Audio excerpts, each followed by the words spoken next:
Greetings. The Adrian Dominican Sisters welcome you to a presentation of a sister story. I'm Sister Peg O'Flynn, and we're having a conversation today with Sister Marilín Llanes, who is presently residing in Biscayne Park, Florida. So I think the weather's nicer there than it is here in Adrian. But anyway, wherever we are, we're grateful for the life we have. So good morning, Marilín. And thank you for your gracious yes to sharing your story. So we can get right with it. If you would just start with where you began, where you started, where you grew up, your family life, your siblings, schooling, and all of that. I'll try not to interrupt, but there are times I just, want to get some more information. So the floor is yours. Go for it. Thank you so much, Peg. And it's good to be here. My story begins, I was born in a little town called Santa Maria del Rosario, Our Lady of the Holy Rosary, in the province of Havana, Cuba. Holy Rosary, okay. Uh-huh. And so actually yesterday was a big feast day of my little town. Interesting. Uh-huh. And I am one of one. I have no siblings. Okay. I have many friends that I feel as though they are my siblings, as well as sisters.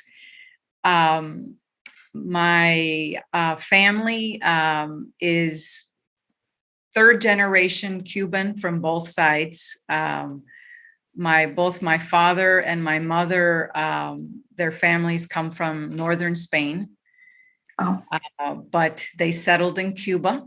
And so as far as I can go back, I'm the fourth generation born in Cuba. We are a small family. My father only had or has one sibling who is still alive, one sister, and my mother is one of four, of which only three matured to adulthood, and of the three, only one had one child. Wow. And so we are small. I grew up in a home in Cuba, surrounded by adults, loving adults. I grew up with my maternal grandparents that lived with us, and my aunt and uncle that lived nearby, as well as my extended family and my father, my grandparents from my father's side. And so at the time that I was born, it was right after the revolution in Cuba. So it was a really difficult time for my family. I was quite young, so I could just sense there was something going on that was not good. And I was told early on that we would be going to a new home, and I didn't know what that meant. And when I was about 3 or 4 years old, my dad was sent into an agricultural camp. And so I didn't see much of my father or my uncle.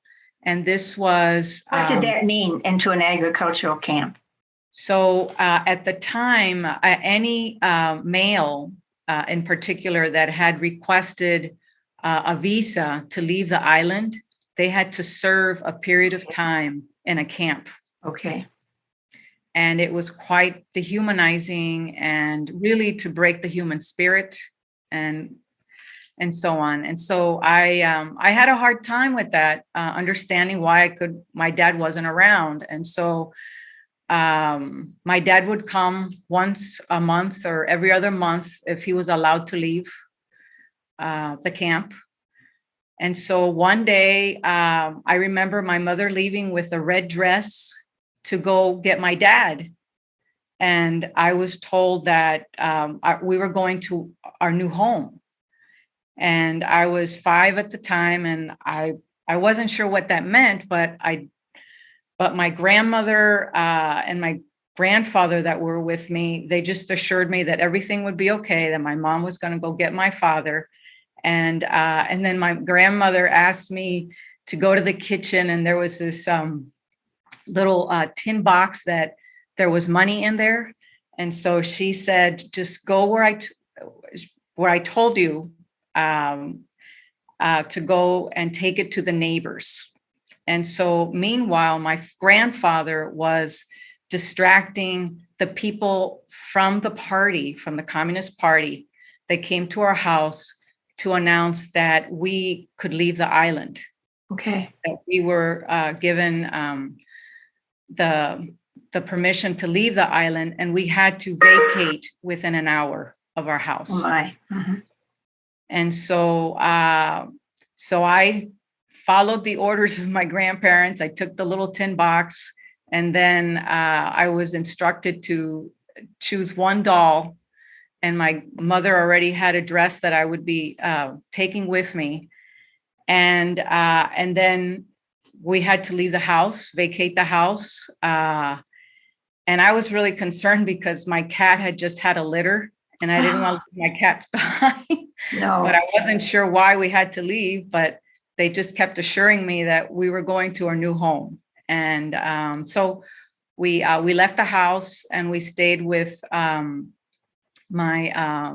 grandmother's brother's house that was near us, within the same town. We all lived in the same town, the whole family. And so, and then my father came back that evening. And so we were supposed to leave the following day. Well, it turned out to be a whole week before we were allowed to leave. And so that was, again, awkward. I wasn't sure what was going on. He kept saying, so where are we going to our new home? Probably a lot of tension you felt with your parents too, that they were going through and they were trying to protect you, but you felt it. Yeah. Felt that there was something. So we finally were given the okay to go to the airport.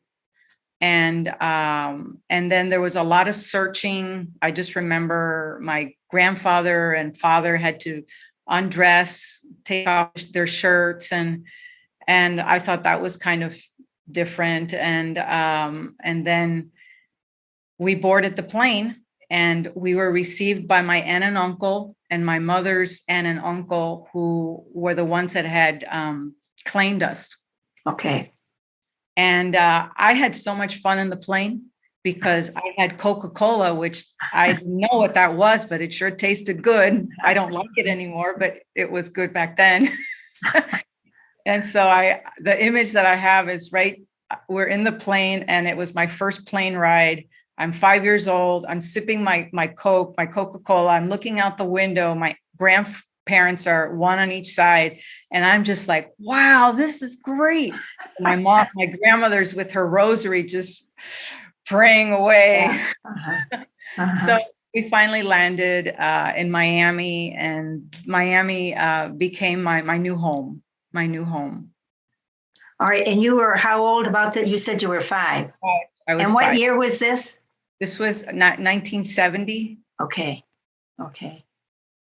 Yeah, I was in Florida at that time. Okay. Yes. Interesting.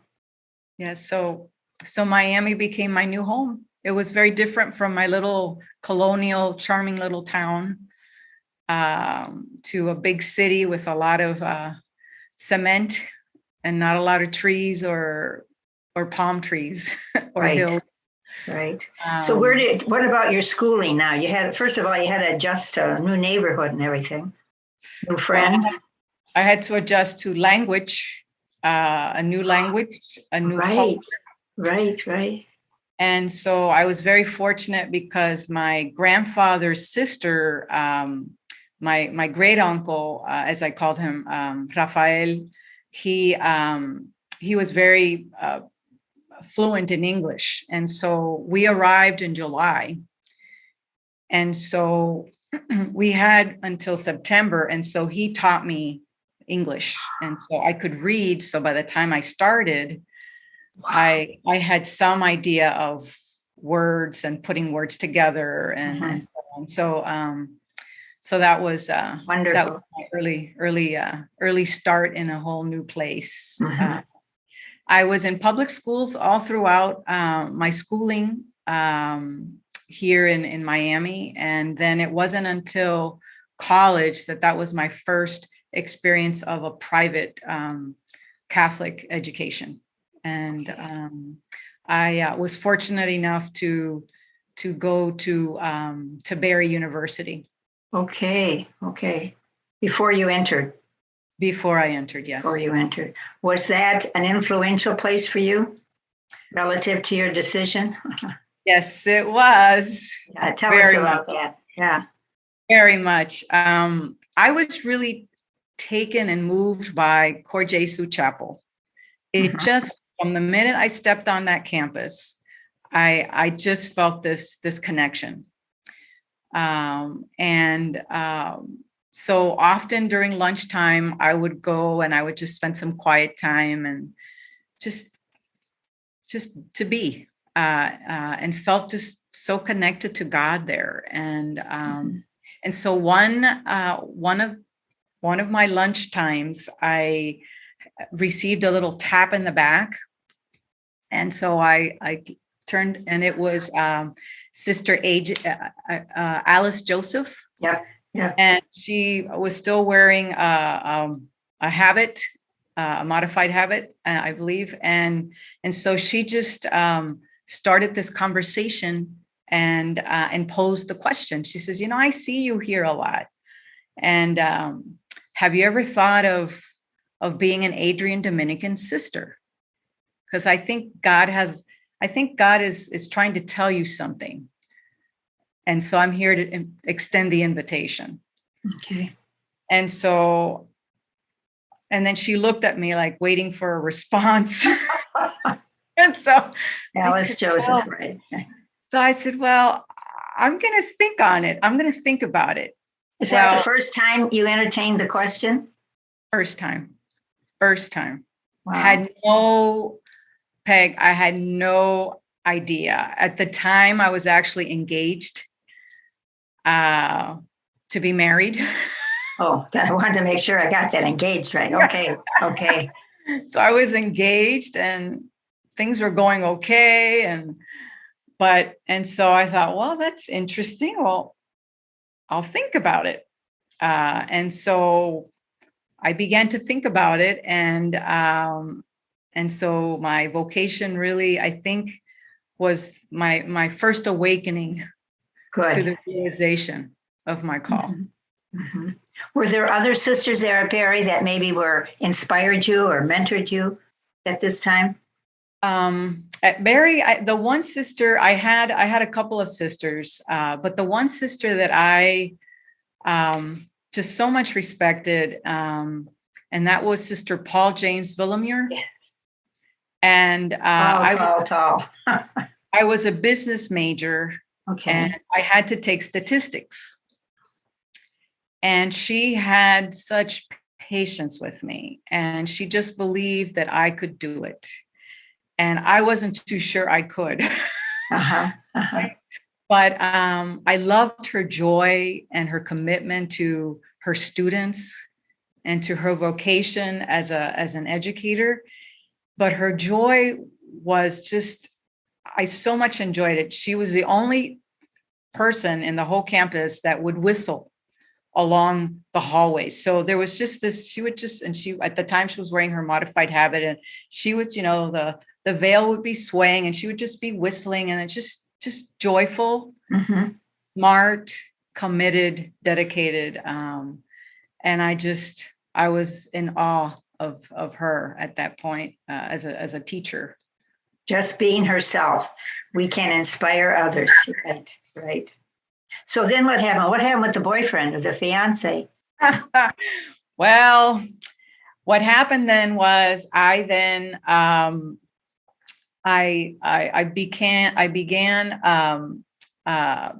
to be more involved in my parish at St. Peter and Paul Catholic Church here. So I was involved. I started a youth group, and then I wanted to to become a catechist.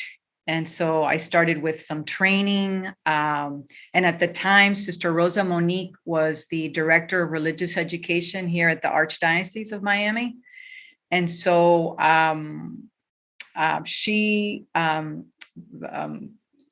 put together a certification program for catechists here. Okay. And so I was one of the first students that started the program. And so I met her, and then she just connected me then to the community. Good. And so I would participate. I would be a guest in the mission group, and I would be invited to the house for supper. I went to the Dominican Republic to meet our sisters there. And so my whole world, my whole Adrian world just opened. Wonderful. So that's. I think, when people ask, how did we know? I don't think we know as much as we are called. We are invited by whatever means. God calls us, however, either by the whistling nun or whoever. Dear Alice Joseph. Yeah. So then when did you enter? So I entered in 1988. Okay. And I actually, if I can sort of rewind a little bit. Oh, sure. I actually had applied to the congregation in 1986. And at the time, I was not approved to go forward because they felt based on the assessment that I needed to indicate that I could be more independent. And so I was really disappointed and upset because I felt, well, whoever did this assessment didn't really take into consideration the culture, and the culture that I am part of. Young women do not just leave the house to live independently. Right. They're with their family, but they have their own person that is very much not following what the parents are saying. I mean, the person is developing who she is, right, and she doesn't have to be living by herself. And so I was really disappointed, and I just said, well, I think the call is missionary work. So I began to be involved with one of our lay missionary groups here in Miami, Amor en Acción. And so I went to missions primarily in the Dominican Republic. Okay. And so then a year later, it was 1988, a friend of mine was discerning, and she was interested in also the Adrians. And so she found out that there was the Florida chapter assembly coming up. Right. In February. And she said, oh, if you could go with me, because they've invited me and I don't want to go by myself. And I said, why are you even bothered? They don't understand our culture. Oh, interesting. And so I went ahead and I joined her. And so while I was there, in one of the table conversations, there was a wanting for the congregation to be more culturally sensitive. Oh. And so I thought, okay, this is good. I'm going to tell them a real experience of how not being culturally sensitive cannot have a positive impact. Wonderful. Negative impact. So unbeknownst to me, the sister next to me was Pat Seaman. Oh my. And so she just so much supported what I shared, to the extent that she said, I want you to share this with someone else in our congregation, because we need to hear your story. Mm-hmm. And so she arranged for a meeting this is all during the assembly. And so I walk into this room, and here's this sister, very stately, deep voice. She welcomes me in, and she says, well, good to meet you. My name is Sister Nadine Foley, and I would really like to hear what is your story, and how can we learn from you? Wonderful. So I shared my story, and then she says, I want you to talk to someone else. And so here comes another sister, and she introduces herself, and she says to me, hello, my name is Sister Donna Markham. And so now I'm talking to Sister Donna Markham and telling her again about my story. And then at the very end, there were a series of questions that had to do with if I would not have had that rejection, would I still right now at that moment want to be an Adrian Dominican, and why? So I began to say all the reasons why I was in awe and amazed at these amazing women, and how I felt God was calling me to be part of this community. And so at the end of the conversation, Donna Markham looks at me and says, so do you still want to be an Adrian Dominican? And I said, well, yes, but the cultural sensitivity something needs to happen with that. She says, how about if I make a promise to you that we will work on it? So what will your response be now? And I said, okay, well, if you're working on it, then I think yes. Yes. And she says, okay, welcome to the congregation. Oh, wonderful. Wonderful. Wonderful. And so I wanted to give that background because I have always felt that our women have not let me down. This is so timely. Your story is so timely right now with what we're all looking at and working at. So I'm sorry to enter. That's just a blessing. Yeah. So important and to be heard and know that someone is listening to your heart. And so when I entered in 1988, it was the first multicultural formation experience, as far as I know. So what that meant was we had 2 sisters from the Dominican Republic and 2 sisters from the United States that together, the 4 of us would be going through the formation process. Okay. And so we were received together, and we made our first vow profession together. And throughout those 3 years, there was many opportunities for us to experience each other's cultures. So we went to the Dominican Republic, learned the culture for Peg O'Neill, that was the other sister that joined with me, the language, and really immersing ourselves in the culture, and then the sisters from the Dominican Republic as well. And so I was just so affirmed, because that's what I signed up for in terms of that experience of intercultural experience. Wow. Unbelievable.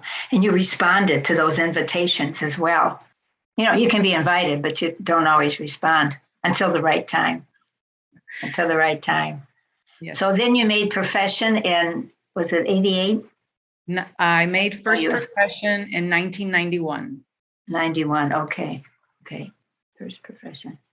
Yes, and I was invited as I was looking at ministry and community. So Maria Riley, who was at the Center of Concern, invited me to be part of the center staff. And so I was intrigued with that invitation. I was really very drawn to our social justice stance. I had several of our sisters that were really, I really looked up to and so much respected their work, like Carol Costin, really that sense of the common good in a new light, in a new way. Okay. And so I was at the Center of Concern for 3 years. My work there was primarily grant writing and connecting with the global interfaith community. that was connected to the center. So that experience was just opened the world for me in terms of possibilities and opportunities, and to learn about and to be a part, making a better world, making a difference in the world. So I have a lot to thank Maria Riley, and then my first boss, Father Jim Hug. He taught me. So dynamic people. I thank him for my writing skills, because he was writing those appeal letters. He was very good about helping me to synthesize. Very good. So then I noticed in the history that I got, there was a time 4 or 5 years later that you made another major decision. Do you care to share that briefly with us? Because I want to get you out of here on time. Yes. Yes, I was in DC for 3 years, and then I was really at a place of really asking some deep questions about my purpose, and meaning in life, and so I moved. Then I was invited to start a community with Mary Jane Lubinsky and Mary Praninsky in Atlanta, Georgia.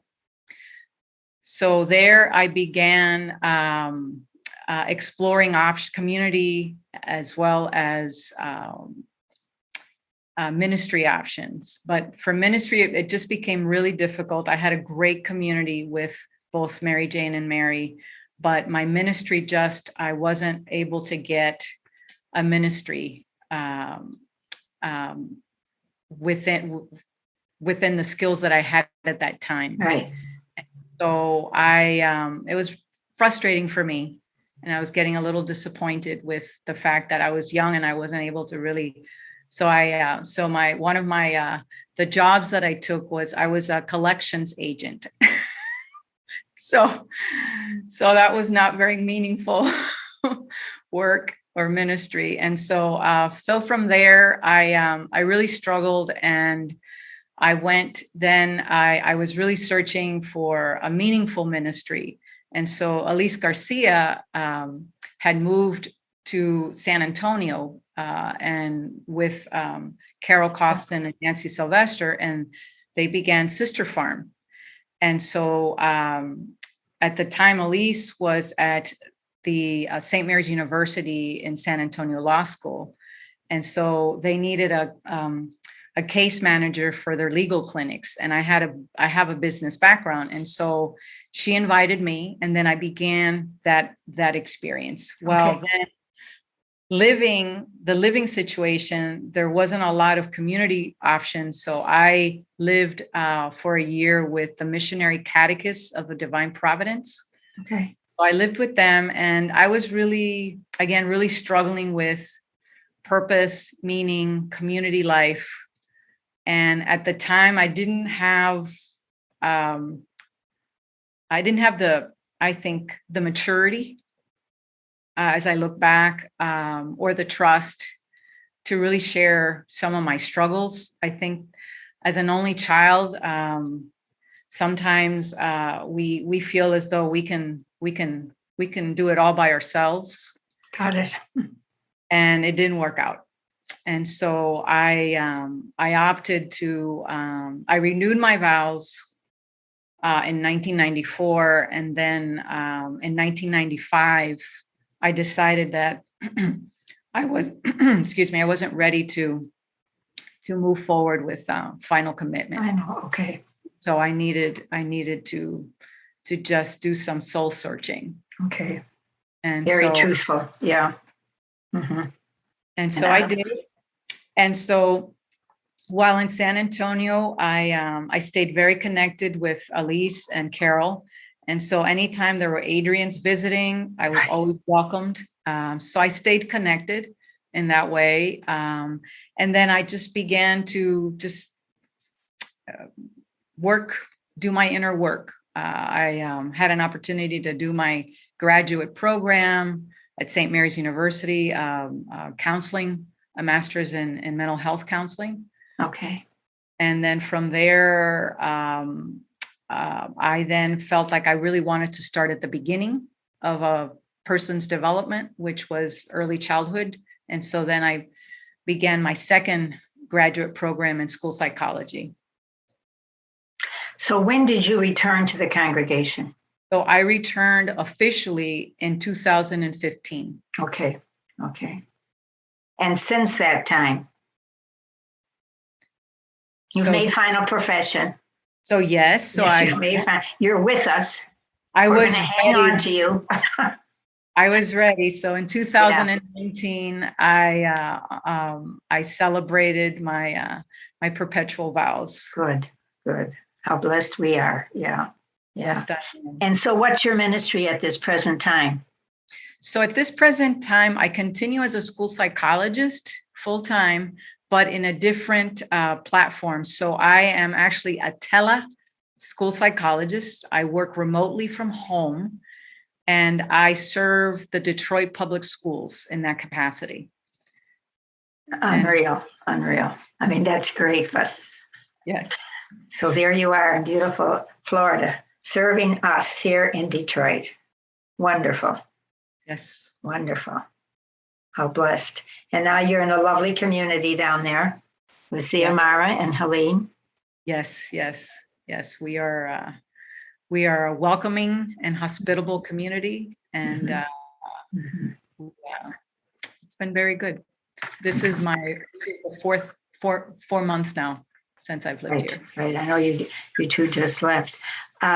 Is there anything else? I think I know myself, I'm surprised with a lot. I think our paths have just crossed many times. I left Florida. You came to Florida. I left Adrian in 81. You came in 88.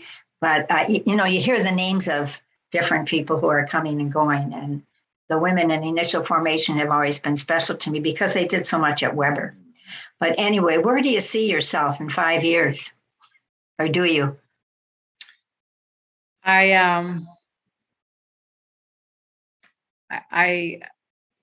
Yes, in some ways. I'm open to the universe. I'm open to the universe. Right.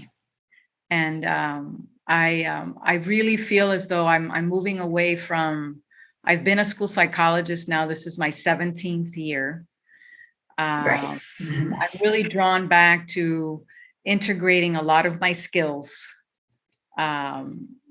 business, counseling, community development. And so I see myself more, I would love to be doing more of that, of the community development. Okay. And I've really the passion for that has really become even more real for me since I have been part of our PAB. You're very involved with us. Yeah. And so I have a passion for that. So we'll see where the Spirit leads. Okay. Now on a different, lighter note, what do you do for fun? What I do for fun? I love to be outdoors. Good. I love hiking. I love walking. I love biking. Oh, good. Okay. I love to just feel nature and life around me. And so the beach, that's one of the pluses, being so close to the beach. I love to just sit and watch the waves. Here in community, we watch a good movie, find an adventure. I love adventure. So somewhere that to be explored here in Florida. So I've got already my to-do list. Are you reading a good book right now? Well, I actually, yes. But I'm trying to remember we never remember the name. I just started it, but it has to it's more about the unfolding future. Right. How, I think the author's name is Brian Sturr. And so I'm fascinated about just how we are so much a part of that co-creation of our future. And so I'm drawn to that idea. and I'm drawn to the idea of being daring about it. Good. All right. Here's a very deep, profound question. What's your favorite candy bar? Well, I'm not a candy person. You do anything unhealthy?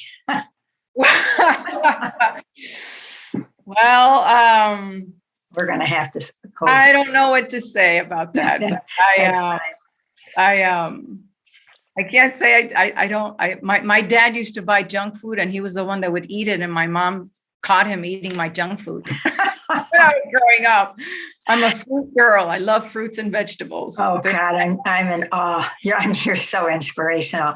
I was watching a movie the other day, a very prominent person, and he just turned to ask one of his colleagues what their favorite candy bar was. And I thought, I'm going to bring that up the next sister story I do, just to see a little bit of our make us down to earth. But anyway, we need to bring this to a close so you can get to your meeting. So Marilín, thank you ever so much for doing this, and how blessed we are that, first of all, you spoke up and people listened. You were invited and you responded, and it's not always that easy. So you are a true gift to us at this time, at any time. So thank you for coming and going and coming back. You have much to offer by your many experiences, and you're very involved in the congregation with all the committee work that you're on. So in the name of the congregation, thank you for your faithful service to all of us, and blessings as you continue to live life fully. Thank you. Thank you so much. Thank you. Blessings.